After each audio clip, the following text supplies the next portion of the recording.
Something that's been on our mind for a little while now is a phrase that we hear from time to time that goes like, I find this hard to watch. Greg is way too gay for me to handle. I'm not homophobic, but I hate gay people. I'm not homophobic or anything, but Jesus Christ, whenever I hear your voice, it sounds like it belongs to someone else, you know? I'm not homophobic, but I do dislike the way you talk, and it's not just you. I'd hate anyone who drags or slurs their words, irrespective of any characteristic, especially gender. Okay, straight off the bat, let's set something straight. If you start any sentence with, I'm not homophobic, but you're probably about to say something homophobic. And the same goes with any other false front phrase like, I'm not racist, but, or I'm not sexist, but. You see, generally when you start a sentence like that, it means you know what you're about to say is rude and offensive, and you want to say it, but you just don't want to look like an asshole. But just because you don't actively want gay people to die doesn't mean you're not homophobic or worthy of some award. Now don't get us wrong, you're allowed to have varying degrees at which you enjoy the company of other people. But you should at least get to know that person a little bit before you make that decision. Think of it this way, anytime you haven't liked someone, you should be able to articulate why. If anything, it probably has a lot to do with the things they say or the actions they've done to you.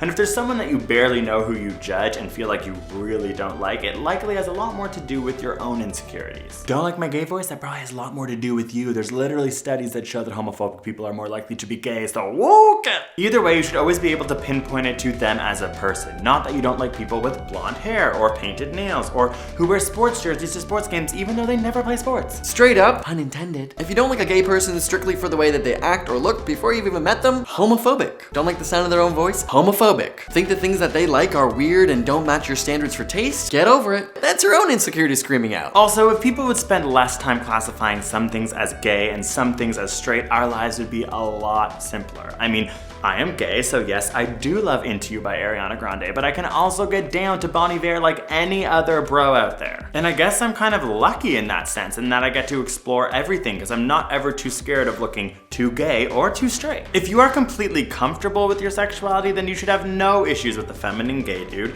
eating nachos with your bros during the Super Bowl, or jamming out to the newest Britney track.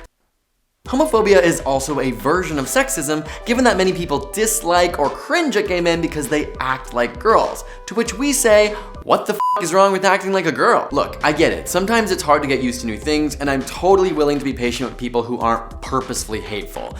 I know it can be really hard to change your opinion on a dime, but there comes a point where if we, and by we I mean queer people and all queer allies, don't speak up and tell you to sit the f down, some of you never will. As gay men, we have felt pressure our whole lives to act straight and felt shame for relating to and acting like women. As we have gained more confidence and thought critically about the world around us, we have also had to adapt and change as well. We got here by being open and honest and willing to learn, and so should you. And if your religion or morals compel you to ostracize or disapprove of gay people, that's still homophobia. Just because somebody else is telling you what to believe, it doesn't absolve you from those awful thoughts or actions. Thank you for watching. I mean, we've been dealing with these comments for so long, and we just felt we needed to say something, and we also did something else to say something. We made a cool shirt, I'm gay for science. It's only available for a few more days, so if you want it, we'll put a link in the description. You can go get it, check it out. Be loud, be proud, be gay, and love science.